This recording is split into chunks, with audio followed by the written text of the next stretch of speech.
ચાલો તો હવે આપણે આલ્ડોલ સંઘનન અને ક્રોસ આલ્ડોલ સંઘનન જે છે એની ચર્ચા ગઈકાલ છે એનાથી શરૂ કરી હતી. ગઈકાલે આપણે આલ્ડોલ સંઘનનની ચર્ચા કરી તો આલ્ડોલની અંદર આપણે જો ખાસ કરીને કંઈક વસ્તુની જાણ કરી હતી. શું? તો કે આલ્ડોલ એવા જ ઘટકો જે છે એની અંદર થઈ શકે છે કે જેની અંદર લીધેલા બંને પ્રક્રિયકો એક જ સમાન હોય. પણ જો એ આલ્ડીહાઇડ હોય તો બે આલ્ડીહાઇડ લેવાના, બંને કીટોન હોય બંને કીટોન લેવાના. અને બીજી એક અગત્યની શરત આલ્ડોલ સંઘનન માટે એવી પણ હતી કે આપણે આની અંદર જે છે એ જે પ્રક્રિયક લ્યો છો એની પાસે ઓછામાં ઓછા 2 આલ્ફા હાઇડ્રોજન હોવા જોઈએ. બરાબર છે? તો 2 આલ્ફા હાઇડ્રોજનની હાજરીના કારણે આપણે જે છે એ એવું સમજાવતા હતા કે આ આલ્ડોલ સંઘનન આપી શકે. પછી એના પછી વાત કરી હતી ક્રોસ આલ્ડોલ સંઘનનની, છૂટછાટવાળી, કે ભાઈ ક્રોસ આલ્ડોલ સંઘનન હોય તો તમે 2 જુદા જુદા આલ્ડીહાઇડ પણ લઈ શકો છો, 2 જુદા જુદા કીટોન જે છે એને પણ લઈ શકો છો, એક આલ્ડીહાઇડ અને એક કીટોનને લઈ શકો છો. બરોબર છે? અને બેમાંથી કોઈ એક જ ઘટક પાસે આલ્ફા હાઇડ્રોજન આવેલો હોય તો પણ પ્રક્રિયા થઈ શકે છે. બીજું અગત્યનું એવું હતું કે ક્રોસ આલ્ડોલ સંઘનનની અંદર જો આપણે એમ કહીએ કે બંને પ્રક્રિયકો આલ્ફા હાઇડ્રોજન ધરાવે છે તો 4 નિપજ મળે. કેટલી નિપજ મળે? 4. પેલી નિપજ કોના કારણે મળે? સ્વયં સંઘનનના કારણે, એ પ્રક્રિયકના કારણે. બીજી નિપજ કઈ મળે? સ્વયં સંઘનનની. કોના કારણે? બી પ્રક્રિયકના કારણે. અને બાકીની 2 નિપજ જે છે એ મળે ક્રોસ આલ્ડોલ સંઘનનના કારણે.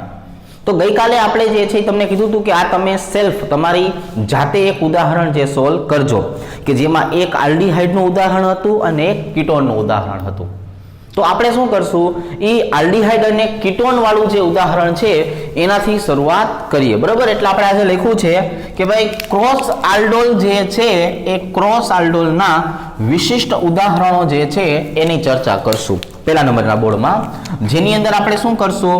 તો કે જેની અંદર એક લેવાનો છે આલ્ડીહાઇડ ગ્રુપ અને વત્તા બીજો જે છે એ લેવાનો છે કીટોન. એટલે એક આલ્ડીહાઇડ અને એક કીટોન, આ બંનેને કારણે જે છે એ આપણે હવે નિપજ મેળવવાની થશે. તો જોવા જઈએ તો આવી રીતે દર્શાવશું કે ભાઈ આલ્ડીહાઇડ તરીકે લેવું છે CH3CH2CHO અને વત્તા કીટોન તરીકે લેવાનો છે આપણે CH3CH2 C ડબલ બંધ O CH2CH3. મેં તમને જાતે કરવા માટે જે ઉદાહરણ આપ્યું હતું એમાં આપણે એસિટોન લીધો હતો અથવા પ્રોપેનોન, આમાં હું પેન્ટેનોન લઉં છું. બરાબર? આપણે બદલીએ છીએ. અને હવે આમની પ્રક્રિયા કોની સાથે કરવાની છે? તો કે આમની પ્રક્રિયા કરવાની છે મંદ આલ્કલીની હાજરીમાં. ક્યારે પ્રક્રિયા કરવાની છે? મંદ આલ્કલીની હાજરીમાં. હવે સમજો તો આ જે છે એને કહેવામાં આવે છે પ્રોપેનાલ અને એ પ્રક્રિયક. આને કહેવામાં આવે છે પેન્ટેન 3 ઓન કહેવામાં આવે છે, જેને આપણે બી પ્રક્રિયક તરીકે ઓળખાવશું. હવે બીજા નંબરની વાત, આને કહેવામાં આવે છે આલ્ફા હાઇડ્રોજન. જો આને આપણે શું કહેશું? આલ્ફા હાઇડ્રોજન કહેશું ને. આલ્ફા કાર્બન ઉપર જે હાઇડ્રોજન હોય એને આલ્ફા હાઇડ્રોજન કહેવાય. એવી રીતે આ કાર્બોનિલ છે તો આની પાસે તમે જોવા જાવ તો આ બાજુએ પણ આલ્ફા હાઇડ્રોજન છે, આ બાજુએ પણ આલ્ફા હાઇડ્રોજન છે. મતલબ બંને ભેલા જે છે એ શું ધરાવે છે? આલ્ફા હાઇડ્રોજન ધરાવે છે. તો હવે પ્રક્રિયા કઈ રીતે આપશે? તો કે પહેલા પોતે ને પોતે મથશે. એનો મતલબ શું થયો કે અહીંયા આપણને હવે ટોટલ જે છે એ ટોટલ 4 નિપજ મળશે. કેટલી નિપજ મળવાની છે? અહીંયા આપણને 4 નિપજ મળે છે, જેમાંથી 2 નિપજ જે છે એ શેના દ્વારા મળતી હોય? સ્વયં સંઘનન દ્વારા. અને બાકીની 2 નિપજ છે એ શેના દ્વારા મળશે? ક્રોસ આલ્ડોલ સંઘનન દ્વારા. તો જો જોઈ ટોટલ આપણને કેટલી મળે છે? 4. અહીંયા આપણને 4 નિપજ જે છે એ મળવાની છે. તો હવે આપણે A અને B નામ આપી દીધા છે. તો કે હા, હવે આપણે શું કરવું છે? તો કે હવે આપણે આના 2 ભાગ પાડી દઈએ. ડાબી બાજુ જે કંઈ પણ લખશું એને આપણે શું નામ આપવું છે? એને નામ આપવાનું છે સ્વયં સંઘનન. અને જમણી બાજુ જે નામ આપવાનું છે એને કહેવાનું છે ક્રોસ આલ્ડોલ સંઘનન, એને આપણે કેવું છે ક્રોસ આલ્ડોલ સંઘનન. હવે આ સ્વયં સંઘનન છે એટલે આની અંદર આપણને નિપજ મળશે એ પ્રકારની અને આપણને નિપજ મળશે બીબી પ્રકારની. ગઈકાલે આપણે ઉદાહરણ જોયા હતા, સમજ્યા હતા. જો તમને આત્મસાત થઈ ગયા હોય આવા બધા પ્રકારના ઉદાહરણ, તો હવે તમને અહીંયા જે છે એ ખબર પડવી જોઈએ કે ક્રોસ આલ્ડોલમાં આપણને એ બી નિપજ મળશે અને ક્રોસ આલ્ડોલમાં આપણને બી એ પ્રકારની નિપજ મળશે. ચાલો જો અહીંયા જે આપણે એ પ્રકારની નિપજ જોઈએ છીએ, આની અંદર શું થવાનું છે તો કે બે ઘટક લેશું, CH3 CH2 C ડબલ બંધ O અને H. આની જ અંદર જે બીજો પ્રક્રિયક લેવાનો છે એ એનો ભાઈ લેવાનો છે, પણ એમાં જો આનું કામ છે આપણે તમારે એવું યાદ રાખવાનું, જેનું કામ હોય કે નહીં એનું મહત્વ હોય એને આગળ કરવાનો હોય, બાકી બધા જે છે એને ઢાંકી રાખવાના હોય. તો પહેલા આપણે કોને લેવામાં આવે છે પ્રોપેનોન. અહીંયા કોને લેવામાં આવે છે સોરી પ્રોપેનાલ. આને કહેવામાં આવે છે પ્રોપેનાલ. તો જેનું કામ છે એને આગળ કરો, બાકી બધા ઢાંકીને વાહે મૂકી દો, ખાલી જમવા માટે રાખવાના. અહીંયા શું આવી જશે મંદ આલ્કલી. જો મંદ આલ્કલીની હાજરીમાં પ્રક્રિયા કરીએ એટલે અહીંયાથી ડબલ બંધથી ઓક્સિજન, અહીંયાથી હાઇડ્રોજન, હર હંમેશની જેમ અહીંયાથી પાણીનો અણુ છૂટો પડે છે. શું છૂટું પડે છે? પાણીનો અણુ. અને હવે તમે વધુ ઘેટું લખાવડાવો હાલો, એટલે કે CH3 CH2 CH double bond C, નીચે આવી જશે CH3 અને અહીંયા આવી જશે CHO. હવે જે આપણને મુખ્ય નિપજ મળી છે એનું આપણે IUPAC નામ કરી નાખીએ. 5 કાર્બન છે જેમાં બીજા નંબરના કાર્બન ઉપર શાખા 2 મિથાઇલ, 5 કાર્બનને કહેવાય પેન્ટેન અને 2 ઇનાલ, એનો મતલબ ઇન વત્તા આલ એટલે ભેગું થઈને શું કરી નાખ્યું ઇનાલ. હવે જો બીબી પ્રકારની નિપજની વાત કરીએ તો બી ઘટક આપણો કોણ છે? જો આ સરસ મજાનો મોટો બધો પ્રક્રિયક છે. એમાં પણ તમારે કામ કોનું છે? જેનું કામ હોય એને આગળ ધરો. CH3 CH2 C ડબલ બંધ O, વધારાનું નડે છે કોણ? CH2 CH3, હેઠે મૂકી દો. આ બીજા અણુની અંદર આ બેમાંથી કોઈ પણ એક CH2 નું કામ છે, કેમ કે એ આલ્ફા તરીકે વર્તે. હવે જે આલ્ફા તરીકે વર્તે છે એને આગળ રાખો. જો આવી રીતે CH2, એની ઉપર કોણ આવી જશે? CH3, નડતું હતું ને, અને વાહે કોણ આવી જશે? C ડબલ બંધ O CH2 CH3. ચલો રેડી. આવી રીતે મેં શું કર્યું, આ CH નું કામ હતું એટલે એને આગળ રાખ્યું, કા ઉપર મૂકી દો કા નીચે મૂકી દો, બરોબર છે. ચાલો હવે આ બંધારણ જે છે એનું નામ શું છે? પેન્ટેન થ્રીઓન. આનું પણ નામ શું છે? પેન્ટેન થ્રીઓન. બરોબર છે. કઈ રીતે પ્રક્રિયા કરશું? મંદ આલ્કલીની હાજરીમાં. પ્રક્રિયા કઈ રીતે કરવાની છે? મંદ આલ્કલીની હાજરીમાં. એટલે અહીંયાથી શું થશે? ડબલ બંધથી ઓક્સિજન અને અહીંથી શું થશે? હાઇડ્રોજન. એટલે તમે જોવા જાવ તો પાણીનો અણુ છૂટો પડે. એટલે તમે જોવા જાવ તો શું થાય? પાણીનો અણુ છૂટું પડે. વધુ કેટલું લખો? CH3 CH2 C, નીચે આવી જશે CH2 CH3, double bond carbon ઉપર આવી જશે CH3. પાછળની બાજુએ શું આવી જવાનું છે? તો કે જો પાછળની બાજુએ જે છે એ આવી જશે C ડબલ બંધ O, અહીંયા આવી જશે CH2 CH3. આવી રીતે નિપજ મળે. આમાંથી જે ભાગ વધ્યો એ અહીંયા લખો, આ ડબલ બંધ વાળો ભાગ જે છે એ અહીંયા લખો અને વાહેલો ભાગ અહીંયા લખો. હવે કીટોન જે છે એને નામ આપવું પડશે, એટલે 1 2 3 4 5 6 અને 7. હવે 5મા નંબરના કાર્બન ઉપર ઇથાઇલની શાખા છે. આપણે IUPAC નામના નિયમ શીખ્યા છીએ, એટલે ABCD પ્રમાણે ઇથાઇલ પહેલા આવે. 4થા નંબરના કાર્બન ઉપર આવેલું છે મિથાઇલ, એટલે 5 ઇથાઇલ 4 મિથાઇલ. બરોબર. કુલ કાર્બનની સંખ્યા કેટલી છે? 7. એટલે એને હેપ્ટેન કહેવાય, જેના 4થા નંબરના કાર્બન ઉપર ઇન અને 3જા નંબરના કાર્બન ઉપર આવેલું છે ઓન. તો આનું IUPAC નામ શું થઈ જાય? 5 ethyl 4 methyl heptane 4 in 3 on તરીકે ઓળખાવી શકાય છે.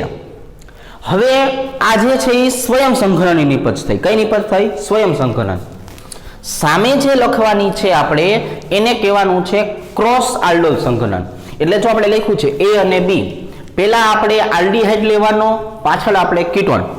આગળ આલ્ડીહાઇડ આવી રીતે લખાય, પાછળ કીટોન આવી રીતે લખાય. બરોબર છે. ચાલો ફોર એક્ઝામ્પલ હવે હું અહીંયા લખી નાખું છું. પહેલા aldehyde CH3 CH2 C double બંધ OH અને પાછળની બાજુ એક કીટોન છે. એ કેમ લખાય? તો કે અહીંયા આપણે શીખા ને કે એમાં CH2 નું કામ છે એટલે CH3 ને ઉપર મૂકી દો. C ડબલ બંધ O CH2 CH3. ચાલો પેલા બેના નામ લખી નાખીએ. આનું નામ શું છે?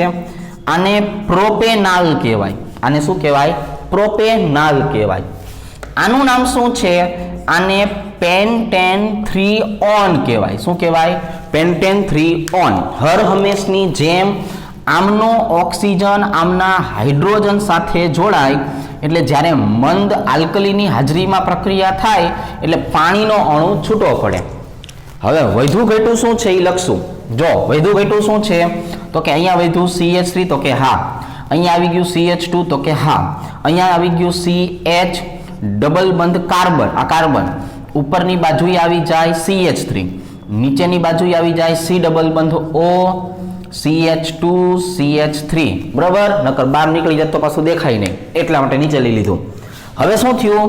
તો કે 1 2 3 4 5 6 અને 7. એમાં ચોથા નંબરના કાર્બન ઉપર મિથાઇલની શાખા છે એટલે 4 મિથાઇલ. કુલ કાર્બન કેટલા જોવા મળ્યા? તો કે 7 એટલે હેપ્ટેન. ચોથા નંબરના કાર્બન ઉપર N, ત્રીજા નંબરના કાર્બન ઉપર ON. બરાબર? એટલે એનું નામ શું થઈ જશે? Heptane 4N3 ON. શું નામ થઈ જશે આનું? હેપ્ટેન 4N3 ON તરીકે આપણે એને ઓળખાવી શકાય. તો હવે આપણી આગળ આ તમામ પ્રકારની જે છે એ બંધારણ બન્યું. હવે બીએ પ્રકારનું બંધારણ. હવે બી એટલે કોણ થયું? તો કે કીટોન પહેલા લખશું તો પહેલા કીટોન આવી રીતે લખાય અને આલ્ડીહાઇડ પાછળ આવી રીતે લખાય.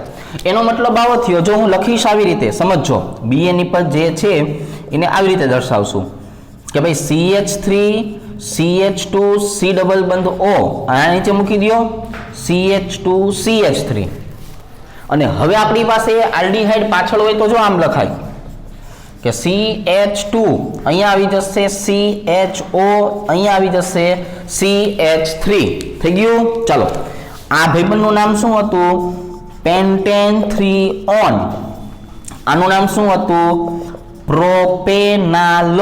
કોની હાજરીમાં પ્રક્રિયા કરતા હતા? મંદ આલ્કલીની હાજરીમાં. કોને બોલાવતા હતા? લાલ બોલપેનને. લાલ બોલપેન શું કરશે? ઓક્સિજન અને હાઇડ્રોજન જે છે એને ભેગા કરશે અને પાણીને નોખું પાડી દેશે. બરોબર છે? ચાલો તો હવે અહીંયા જે છે H2O જે છે એ છૂટું પડી ગયું. બરોબર છે? એટલે હવે આપણી પાસે વધુ ઘટ્યું શું છે એને જોડી દો. તો વધુ ઘટ્યું જે છે એને વાદળી બોલપેનથી લખવાનું. જો અહીંયા શું વધ્યું? CH3. અહીંયા શું વધ્યું? CH2. અહીંયા શું આવી ગયું? C. વધારાની વસ્તુ જે છે નડતી હોય ને નીચે મૂકી દો. નડતી વસ્તુ જો હંમેશા નીચે લબડથી મૂકી દેવાની. બરોબર છે? દેખાય છે અહીંયા CH2 CH3. હવે ડબલ બંધથી અહીંયા આવી જશે આવી રીતે જો, અને અહીંયા આવી જશે CH3, અહીંયા આવી જશે CHO. આલ્ડીહાઇડ મુખ્ય ક્રિયાશીલ સમૂહ છે એટલે એને એકડો નંબર આપી દો. આને બગડો, આ તગડો, આ ચોગડો અને આ 5. એમાં ઇથાઇલ અને મિથાઇલ બે શાખા હોય તો ABCD પ્રમાણે પહેલા કોને લેવાય? તો કે પહેલા ઇથાઇલ લેવાય. એટલે 3 ઇથાઇલ, બીજા નંબરના કાર્બન ઉપર આવ્યું મિથાઇલ એટલે 2 મિથાઇલ. હળંગ કાર્બનની સંખ્યા કેટલી છે? 5 એટલે પેન્ટેન. હવે આ પેન્ટેન લખ્યા પછી જોવો જોઈએ તો કે બીજા નંબરના કાર્બન ઉપર ઇન અને પહેલા નંબરના કાર્બન ઉપર આલ. સારું લાગે તો ભેગું કરીને શું કહી દેવાય? ઇનાલ પણ કહી દેવાય. તો અહીંયા આપણે જે છે એ જે ક્રોસ આલ્ડોલના વિશિષ્ટ ઉદાહરણ હતા એ વિશિષ્ટ ઉદાહરણનું પહેલું આપણે ઉદાહરણ પૂરું કર્યું. હવે આપણે આવી જ રીતે જે છે એ એક બીજું ઉદાહરણ જોવાનું થશે. પણ જો એક વસ્તુનું ધ્યાન રાખશું, અહીંયા જે વિશિષ્ટ ઉદાહરણ લીધું એમાં આપણે શું કીધું કે એક આપણી પાસે આલ્ડીહાઇડ છે અને એક આપણી પાસે કોણ છે? કીટોન. હવે જો આલ્ડીહાઇડ અને કીટોન હોય તો આવી રીતે નિપજ મળશે. હવે આપણે ચર્ચા કરશું એવી રીતે કે બેમાંથી કોઈ એક જ ઘટક પાસે આલ્ફા હાઇડ્રોજન છે, બીજા ઘટક પાસે આલ્ફા હાઇડ્રોજન નથી, તો કઈ રીતે નિપજ મળશે? પણ એમાં જે AB લખ્યું છે ને એને તમારે ધ્યાન આપવું પડશે. થોડુંક જોજો.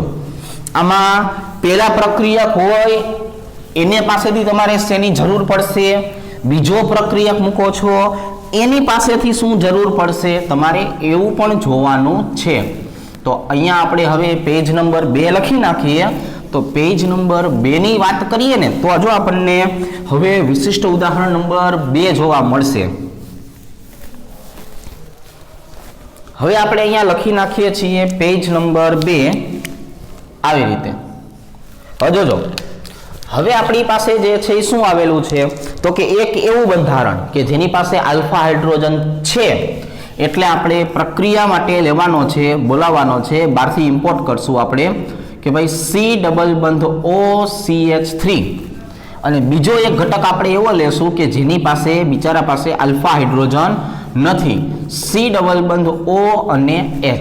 બરોબર. ચાલો હવે જો આ ભાઈબંધનું નામ છે એસિટોફિનોન કે જે સરસ મજાના આલ્ફા હાઇડ્રોજન ધરાવે છે, એટલે આને કહી દો A. આ ભાઈબંધ જે છે એનું નામ છે બેન્ઝાલ્ડીહાઇડ, જેને કહી દો B. પણ આની પાસે આલ્ફા હાઇડ્રોજન નથી. આની પાસે જોવા જઈએ તો આની પાસે આવા આલ્ફા હાઇડ્રોજન નથી. તો સાંભળજો તમે, આલ્ફા હાઇડ્રોજનની વાત કરીએ તો આપણે એવું કીધું હતું શરૂઆતમાં કે ફોર્માલ્ડીહાઇડ H સી ડબલ બંધ OH અને બેન્ઝાલ્ડીહાઇડ. સાંભળો છો ને, શું કીધું આપણે? ફોર્માલ્ડીહાઇડ અને બેન્ઝાલ્ડીહાઇડ આ બે એવા ભાઈબંધ છે જેમની પાસે આલ્ફા હાઇડ્રોજન હોતા નથી. એટલે જો આલ્ડોલ સંઘનન આપતા નથી પણ ક્રોસ આલ્ડોલ આપી શકે છે. બરોબર છે. ચલો એમાં આપણે બેન્ઝાલ્ડીહાઇડનો ઉપયોગ કરશું. શેનો ઉપયોગ કરશું? બેન્ઝાલ્ડીહાઇડનો, આલ્ફા હાઇડ્રોજન વગરના ઘટક તરીકે. આમની આપણે પ્રક્રિયા કરવાની છે કોની હાજરીમાં? મંદ આલ્કલીની હાજરીમાં. સમજો, આની પાસે આલ્ફા હાઇડ્રોજન છે, આની પાસે નથી. કેટલી નિપજ મળી શકે? તમે બોલો, અહીંયાથી મને સંભળાઈ જશે. આ બે પ્રક્રિયકોને ભેગા કરીએ આપણે તો આની અંદર કેટલી નિપજ મળે? આની અંદર કેટલી નિપજ મળે? તમારે બોલવાનું. આમાં 2 નિપજ મળે. કેટલી નિપજ? 2. એમાં એક નિપજ જે છે ને એ શેના દ્વારા મળશે? સ્વયં સંઘનન દ્વારા. કોનું સ્વયં સંઘનન થાય? જેની પાસે આલ્ફા હાઇડ્રોજન હોય એનું. એટલે સ્વયં સંઘનન દ્વારા જે છે એ શું મળશે? એ પ્રકારની નિપજ મળશે. અને એક નિપજ જે છે એ કેવી મળવાની છે? એ મળવાની છે ક્રોસ આલ્ડોલ સંઘનન દ્વારા. પણ ક્રોસ આલ્ડોલ સંઘનનમાં જો તમારે થોડુંક સમજવું પડશે. જેની પાસે આલ્ફા હાઇડ્રોજન હતા ને, ફરતી સમજો, જેની પાસે આલ્ફા હાઇડ્રોજન હતા ને એને ક્યાં રાખવો પડશે? વાહે રાખવો પડશે. અને જેની પાસે નથી ને એને આગળ રાખવો પડશે. અત્યાર સુધી આપણે શીખ્યા એમાં શું કરતા ગયા? યાદ આવ્યું તમને કે આગળનો જે પ્રક્રિયક છે ને, આગળનો એના ડબલ બંધથી ઓની જરૂર હતી. અને વાહિલો જે પ્રક્રિયક હતો ને, વાહિલો, એમાંથી 2 હાઇડ્રોજન લેતા હતા. એક વખત ફરતી સમજો, આગળ આમ ઓક્સિજન હોય અને અહીંયા હાઇડ્રોજન હતા. તો આગળ ઓક્સિજન કોની પાસે છે? આની પાસે છે. પણ એની પાસે આલ્ફા હાઇડ્રોજન નથી, એટલે આને આગળ રાખશું. બેન્ઝાલ્ડીહાઇડ આગળ રહેશે. અને એસિટોફિનોનની પાસે આલ્ફા હાઇડ્રોજન છે એટલે એને પાછળ રાખશું. તો એનો મતલબ એવો થયો કે જે ક્રોસ આલ્ડોલથી નિપજ મળશે ને એ BA પ્રકારની હશે. કેવા પ્રકારની હશે? BA પ્રકારની. તો હવે આપણે પહેલી નિપજ કઈ બનાવી છે? A પ્રકારની સ્વયં સંઘનન દ્વારા. જો આ તો ગઈકાલે તમને શીખવાડેલું છે કે ભાઈ એસિટોફિનોન હોય તો એનો એક અણુ જે છે નામ લખાય. જો સી ડબલ બંધ O નીચે CH3. અને બીજા અણુને કેમ લખાય? CH2H સી ડબલ બંધ O અને બેન્ઝીન ચક્ર. બરાબર. હવે જોવો જોઈ આ પ્રક્રિયા કોણ છે? આને એસિટોફિનોન કહેવાય તો કે હા કહેવાય. આને એસિટોફિનોન કહેવાય તો કે હા આને કહેવાય. એટલે આને લખો એસિટોફિનોન. કોની હાજરીમાં પ્રક્રિયા કરાવશું? કોને બોલાવશું પ્રક્રિયા કરવા માટે? તો કે ભાઈ બેઝિક માધ્યમ રાખો, સારું પડે. એટલે આપણે મંદ આલ્કલી રાખીશું, બરોબર છે। હવે લાલ પેનનો વારો, બરોબર છે। લાલ પેન જે છે એ લેવાની, એનાથી ઓક્સિજનને અને હાઇડ્રોજનને દૂર કરી નાખવાના, બરોબર છે। એટલે લાલ રંગનું પાણી છૂટું પડી જાય, બરોબર છે। શું થઈ જાય? લાલ રંગનું પાણી છૂટું પડી જાય। હવે જે વધુ ઘટ્યું છે એને ભેગું કરી નાખો, હાલો। આ બાજુ શું દેખાય છે? બેન્ઝીન ચક્ર દેખાય છે। હકીકતમાં જોવા જઈએ કે દેખાતું જ ના હોય, ખાલી સંભળાતું જ હોય તમને, બરોબર છે। પણ તોય તમારે ધારી લેવાનું કે તમને દેખાય છે કે નીચે CH3 લખું છું, અહીંયા ડબલ બંધ કરીને શું લખું છું? CH લખું છું, બરોબર। એની બાજુમાં કોણ આવી જાય? C ડબલ બંધ O, અને અહીંયા પાછું શું આવી જાય? બેન્ઝીન ચક્ર। ચલો, બે બાજુએ ફિનાઇલ રિંગના જે છે એ તોરણિયા મૂકી દીધા છે, પણ એને આપણે જે છે એ ધ્યાનમાં લેતા નથી, કેમ કે મુખ્ય શૃંખલાનો ભાગ નથી। અહીંયા આવી જાય 1 નંબર, 2 નંબર, 3 નંબર અને 4 નંબર। તો હવે જો પેલા અને ત્રીજા ઉપર જોવા જાવ તો શું આવેલું છે? ફિનાઇલ, 1,3 ડાયફિનાઇલ। સાંભળજો, શું આવેલું છે? 1,3 ડાયફિનાઇલ। હવે 4 છે, 4 એટલે બ્યુટેન કહેવાય ને, શું કહેવાય? બ્યુટેન। એમાં બીજા નંબરના કાર્બન ઉપર એન અને પહેલા નંબરના કાર્બન ઉપર કોણ આવેલું છે? ઓન। જો કીટોન છે એટલે આને તમે 2 ઇનોન પણ કહી શકો। જો તમને કેવું હોય તો તમે આને શું કહી શકો છો? 2 ઇનોન કહી શકો। તો આમે શું બનાવ્યું? જો એ પ્રકારે બનાવ્યું। હવે આપણે BA પ્રકારની વાત કરીએ, એટલે અહીંયા હું શું લખી નાખીશ? BA। પણ જે BA જે છે, બરોબર, બધા બીતા જ હોય, ઈ કોનાથી? તો કે ઘરવાળીથી। હવે અહીંયા આપણે લખી નાખશું, બરોબર, કે એને ક્રોસ આલ્ડોલ કહેવાય। શું કહેવાય? એને ક્રોસ આલ્ડોલ સંઘનન કહેવાય। તો એની અંદર પહેલા કોને લખવાનું છે? બેન્ઝાલ્ડીહાઇડને, એટલે કે ફિનાઇલ રિંગ, ડબલ બંધથી O, અને અહીંયા આવી જાય હાઇડ્રોજન, બરોબર છે। હવે પાછળનો અણુ તો આપણી પાસે તૈયાર જ છે, આર્યો। એમાં શું આવી જશે? તો કે ભાઈ CH2H, C ડબલ બંધ O, અને અહીંયા જે છે એ શું આવી જશે? અહીંયા આવી જશે બેન્ઝીન ચક્ર, બરોબર છે। ચાલો, હવે આ ભાઈબંધનું નામ શું છે? એનું નામ છે બેન્ઝાલ્ડીહાઇડ। આ ભાઈબંધનું નામ શું છે? એસિટોફિનોન। પ્રક્રિયા આપે તો કે હા આપે। કોને બોલાવશું? મંદ આલ્કલીને બોલાવો। હવે શું કરવાનું? તો કે લાલ પેન લેવાની। લાલ પેનથી શું કરવાનું? લાલ રંગનું પાણી દૂર કરી નાખવાનું। ચલો, અહીંયા શું થઈ ગયું? -H2O। વધુ ઘટ્યું શું થયું? એ લખી નાખો, હાલો। અહીંયા આવી જશે બેન્ઝીન ચક્ર, અહીંયા આવી જશે CH, અહીંયા આવી જશે ડબલ બોન્ડ CH, અહીંયા આવી જશે C ડબલ બંધ O, અને એની સાથે કોણ જોડાયેલું છે? એની સાથે જોડાયેલું છે બેન્ઝીન ચક્ર। રેડી? હાલો, હવે આ બંધારણ જે છે એની અંદર IUPAC નામ કરવું એ નથી કરવાનું। આ પહેલું, આ બીજું, આ ત્રીજું, આમાં પહેલા અને ત્રીજા ઉપર જ કોણ આવેલું છે? ડાયફિનાઇલ। જો ભાઈ આમાં પણ શું થયેલું છે? પહેલા અને ત્રીજા ઉપર જ શું આવેલું છે? ડાયફિનાઇલ। હવે આપણે જે છે એ અહીંયા 3 કાર્બન છે એટલે એને શું કહેવાય? તો કે એને પ્રોપેનો કહેવાય। એની અંદર બીજા નંબરના કાર્બન ઉપર ઇન અને પહેલા નંબરના કાર્બન ઉપર કોણ આવેલું છે? ઓન, એટલે આને કહેવાય 2 ઇનોન। શું કહેવાય? એટલે આને 2 ઇનોન કહેવાય। તો જો આજે આપણે ક્રોસ આલ્ડોલનું ઉદાહરણ જોયું ને, આમાં શું થયું કે બેન્ઝાલ્ડીહાઇડ જે છે, આવડો આ બેન્ઝાલ્ડીહાઇડ આ છે, એની પાસે આલ્ફા હાઇડ્રોજન નહોતા, એટલે પોતે સ્વયં સંઘનન આપી શકે નહીં। પણ ક્રોસ આલ્ડોલમાં ઓક્સિજન ધરાવતો હોવાને કારણે ઓક્સિજન દૂર કરવા માટે વપરાય। એસિટોફિનોન પાસે આલ્ફા હાઇડ્રોજન હતા, એટલે એક નિપજ કેવી મળી? સ્વયં સંઘનનની। બીજી નિપજ કેવી મળી? ક્રોસ સંઘનનની। તો આપણી પાસે હવે આ બંધારણ જે છે એ કયા થયા? તો કે આ બંધારણ એવા થયા કે જેની પાસે આલ્ફા હાઇડ્રોજન ન હોય તો આવી રીતના જે છે એ બીજા કોકની સાથે મળીને ક્રોસ આલ્ડોલ સંઘનન આપી શકે। પણ હવે આપણે જે છે એ ત્રીજા નંબરના બોર્ડ ઉપર શું કામ કરશું? તો કે ત્રીજા નંબરના બોર્ડ ઉપર એવી પ્રક્રિયા શીખશું કે જેમાં આલ્ફા હાઇડ્રોજન નથી, એટલે આ પ્રક્રિયા થાય છે। હવે આપણે જે બંધારણ જે શીખશું, હવે આપણે જે પ્રક્રિયા શીખશું એમાં શું શીખશું કે આમની પાસે આલ્ફા હાઇડ્રોજન નથી તો આ પ્રક્રિયા થાય છે। ચાલો, તો હવે આપણે આ ક્રોસ આલ્ડોલ જે છે એને જવા દઈએ અને હવે નવી ચર્ચા કરવાની છે કેની-ઝારો પ્રક્રિયાની. હવે આપણે નવી ચર્ચા શેની કરવાની છે? તો કે નવી ચર્ચા કરવાની છે કેની-ઝારો પ્રક્રિયા. એટલે આ બધું જવા દઈએ.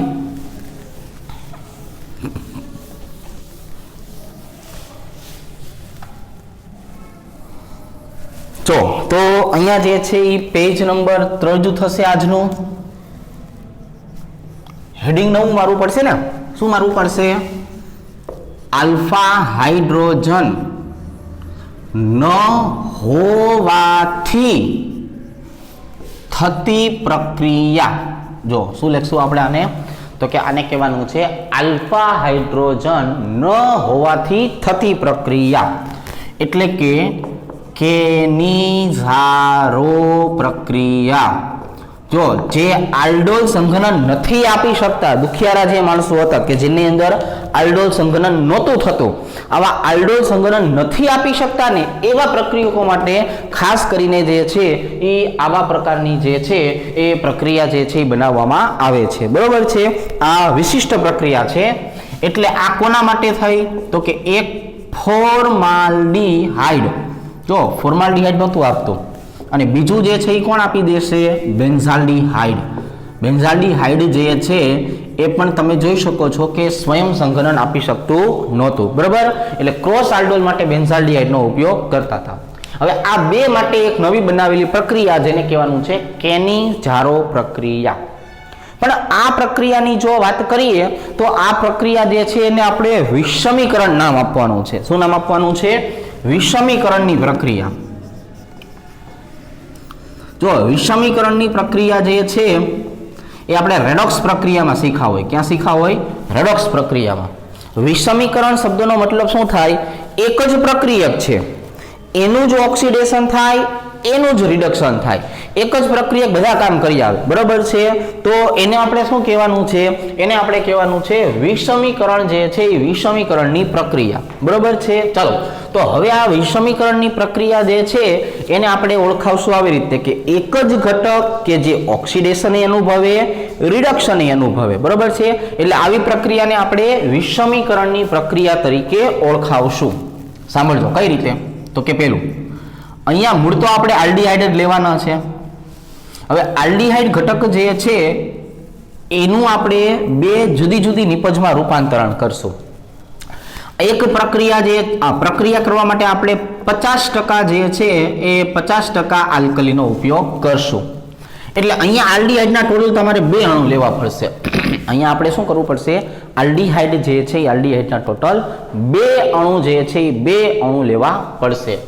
એક અણુ જે છે એ પોતે ઓક્સિડેશન અનુભવશે અને એક અણુ જે છે એ રિડક્શન અનુભવે.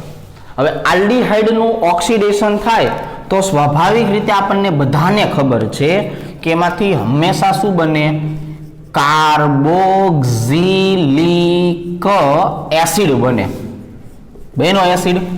હવે એસિડ બન્યો ને પાછો અહીંયા જો બેઝ તો પડ્યો છે, આલ્કલી એટલે બેઝ. તો એ પાછું શું કરશે? બેઝની હાજરીમાં પ્રક્રિયા કરશે એટલે એમાંથી પાણીનો અણુ છૂટો પડી જાય અથવા તો ક્ષાર બની જાય. એટલે આને આપણે લખશું જ કઈ રીતે? Carboxylate ion. જો તમારે કાર્બોક્સિલેટ આયન ન કહેવું હોય તો તમે એને ક્ષાર તરીકે પણ દર્શાવી શકો છો. એટલે હવે આપણે શું કરશું? આલ્ડીહાઇડમાંથી કાર્બોક્સિલિક એસિડ બનાવશું, એની પ્રક્રિયા બેઝ સાથે કરાવશું એટલે કાર્બોક્સિલેટ આયન લખશું અને જો બેઝ આખો લખવો હોય તો ક્ષાર લખશું. બરાબર છે? પણ હવે આપણે આ નિપજમાં આને ક્યાંય વચ્ચે લાવતા નથી, ડાયરેક્ટ શું બનાવી નાખશું? Carboxylate ion. અને આલ્ડીહાઇડનું રિડક્શન થાય એટલે ઓલવેઝ એટલા જ કાર્બન ધરાવતો આલ્કોહોલ બને. આલ્ડીહાઇડનું તમે રિડક્શન કરો એટલે એટલા જ કાર્બન ધરાવતો હંમેશા શું બને? આલ્કોહોલ બને. બસ હવે આપણી પાસે જો આ ક્રિયાવિધિ કહેવાય, આપણી પાસે એની સમજણ આવી ગઈ. હવે આપણે એમાં આર વાળી પ્રક્રિયા લખતા નથી કેમ કે ખબર પડી ગઈ કે ભાઈ આલ્ડીહાઇડ હોય તો એકમાંથી ઓક્સિડેશન દ્વારા કાર્બોક્સિલેટ આયન બને, બીજાનું રિડક્શન દ્વારા આલ્કોહોલ બને. હવે આપણે જે છે એ મૂળ ઘટકને લેતા આવીએ. મૂળ ઘટક કોણ છે આપણો? તો કે ભાઈ મૂળ ઘટક છે આ HC ડબલ બંધ OH. શું નામ રાખ્યા છે ફઈબાએ? તો કે આનું નામ લખ્યું હતું ફોર્માલ્ડીહાઇડ. હવે આ જે ફોર્માલ્ડીહાઇડ છે આમ નો સારું લાગતું હોય કઈ વાંધો નહીં, એને મિથેનોલ લઈ ગયું, એને ખોટું ન લાગે. હવે જો આપણે આ બંધારણ જે લીધું છે કે નહીં, એની પ્રક્રિયા જે છે એ કોની સાથે કરાવી છે? 50% NaOH સાથે. જો હું અહીંયા વાપરું છું NaOH. તો હવે તમને ખબર પડી ગઈ ને કે એક અણુનું રૂપાંતરણ શેમાં થશે? કાર્બોક્સિલિક એસિડમાં. ફોર્મિક એસિડ કહેવાય. આમાંથી OH અને H છૂટા પડે એટલે શું થાય? -H2O. અને આની સાથે જે છે એ શું જોડાઈ જશે? સોડિયમ ક્ષાર. બરોબર છે. અને વત્તા જે છે એ બીજો અણુ કયો બનશે? એક જ કાર્બન ધરાવતો આલ્કોહોલ. તો અહીંયા જે છે એને નામ આપવામાં આવશે સોડિયમ ફોર્મેટ. અને શું કહેવાય? સોડિયમ ફોર્મેટ કહેવાય. એક કાર્બન હોય એટલે ફોર્મિક એસિડ, તો ફોર્મેટ. મિથેનોઇડ કેવું છે? હાલો એવું કયો. આને સોડિયમ મિથેનોએટ પણ કહી શકાય છે. બરોબર. ચાલો, અને આ ભાઈબંધને આપણે મિથેનોલ જ કહીએ એટલે ખોટી લપ ન થાય. બરોબર. આને શું કહેશું? મિથેનોલ. ચાલો, તો અહીંયા આપણે શું કર્યું તો કે એક જે છે એ આલ્ડીહાઇડનો અણુ હતો આપણી પાસે, એને 50% OH ની હાજરીમાં અથવા આલ્કલીની હાજરીમાં એક અણુ જે છે એનું શું કર્યું? ઓક્સિડેશન. અને બીજા અણુનું શું કર્યું? રિડક્શન. એટલે આલ્ડીહાઇડનું ઓક્સિડેશન તો કાર્બોક્સિલેટ આયન બનાવે છે અને રિડક્શન આલ્કોહોલ બનાવે છે. હવે આની બદલે આપણે બે અણુ જે છે એ જો બેન્ઝાલ્ડીહાઇડ લેવા જઈએ, તો ફરીથી એક વખત આની અંદર આપણે બે અણુ જે છે એ કોને લઈ લઈએ? બેન્ઝાલ્ડીહાઇડને લઈ લઈએ. તો આ જે બેન્ઝાલ્ડીહાઇડ જે છે, નામ લખી નાખું નીચે, બેન્ઝાલ્ડીહાઇડ. અણુની સંખ્યા 2, ઘટકનો પ્રકાર 1. આની પ્રક્રિયા 50% KOH સાથે કરાવરાવીએ. બરાબર છે. બદલતા રહીએ, ચેન્જ કરતા રહીએ. બરાબર છે. ચલો, તો હવે બેન્ઝાલ્ડીહાઇડ છે એ KOH ની હાજરીમાં પ્રક્રિયા આપે ને તો એમાંથી બેન્ઝોઇક એસિડ બને. જો શું બનવાનું છે આપણી પાસે પહેલા? તો કે આની પ્રક્રિયા કરાવશું ને એટલે પ્રક્રિયાથી પહેલા તો આપણને બેન્ઝોઇક એસિડ જ મળશે. મને બસ ખબર છે કે KOH આવે તો એસિડ અને બેઝની પ્રક્રિયા થાય તો શું થાય? તો કે ભાઈ તો એમાંથી ક્ષાર બની જાય એટલે આ K+ વાળો ક્ષાર બનશે. બરોબર. અને અહીંયા જે છે એટલા જ કાર્બન વાળો શું બનાવવાનો છે? આલ્કોહોલ. એટલે બેન્ઝાઇલ આલ્કોહોલ બનાવી નાખશું, CH2OH. ચલો નામ લખી નાખીએ. અહીંયા પોટેશિયમ છે ને એટલે શું કહી દેશું? પોટેશિયમ. અને બેન્ઝીન છે એટલે શું કહેવાય? બેન્ઝોએટ. જો ફરીથી બેન્ઝીન છે એટલે શું કહેવાય? બેન્ઝોએટ. Potassium benzoate. હવે આપણી પાસે અહીંયા જોવો જોઈએ કોણ આવેલું છે? આલ્કોહોલ. એટલે આલ્કોહોલને શું નામ અપાય? બેન્ઝાઇલ આલ્કોહોલ જે છે એ બેન્ઝાઇલ આલ્કોહોલ તરીકે ઓળખાવી શકાય છે. લ્યો રેડી? ખ્યાલ આવી જશે. તો અત્યારે આપણે આ જે પ્રક્રિયા શીખા એ પ્રક્રિયા જે છે એ કઈ હતી? તો કે એ પ્રક્રિયાની વાત કરીએ તો આ વિશિષ્ટ પ્રક્રિયા હતી કે આમની પાસે આલ્ફા હાઇડ્રોજન નો હોય, આમની પાસે આલ્ફા હાઇડ્રોજન નો હોય તો આવી પ્રક્રિયા આપી શકે, જેને આપણે કેની-ઝારો પ્રક્રિયા તરીકે ઓળખાવવું છે. બરોબર. ચાલો, તો હવે આપણે આ બધું છવા દઈએ. હવે આપણે શું કરીએ? આ બધું છવા દઈએ.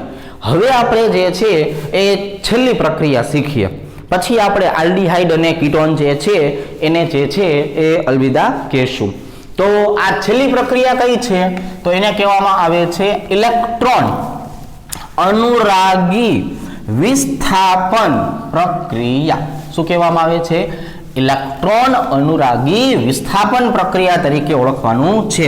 હવે બેમાં આપણે એક એક ઉદાહરણ સમજશું. બંનેમાં શું કરશું? આપણે એક એક ઉદાહરણ જે છે એ સમજશું. પણ પહેલા એક ચોખવટ કરવી પડશે. પહેલું કામ શું કરવું પડશે? ચોખવટ કરવી પડશે. પહેલા હેડિંગ મારી દઈએ. આને કહેવામાં આવે છે ઇલેક્ટ્રોન અનુરાગી વિસ્થાપન પ્રક્રિયા. જો આને શું કહેવામાં આવે છે? આને કહેવામાં આવે છે ઇલેક્ટ્રોન અનુરાગી વિસ્થાપન પ્રક્રિયા. હવે જો ઇલેક્ટ્રોન અનુરાગી વિસ્થાપન પ્રક્રિયા છે એટલે આપણી પાસે બે પ્રક્રિયકો છે. બંને પ્રક્રિયકોની ખાસિયત શું છે? તો કે બંને કાર્બનની સાથે C ડબલ બંધ O ધરાવે છે. અહીંયા પણ તમે જોઈ લો શું ધરાવે છે? સી ડબલ બંધ ઓ ધરાવે છે. એક ભાઈબંધનું નામ શું છે? બેન્ઝાલ્ડીહાઇડ છે.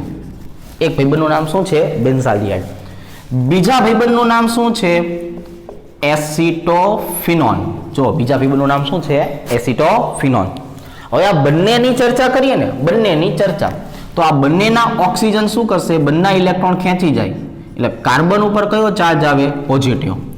આ પણ બંને ઇલેક્ટ્રોન ખેંચી જાય એટલે કાર્બન ઉપર કયો ચાર્જ આવે? પોઝિટિવ.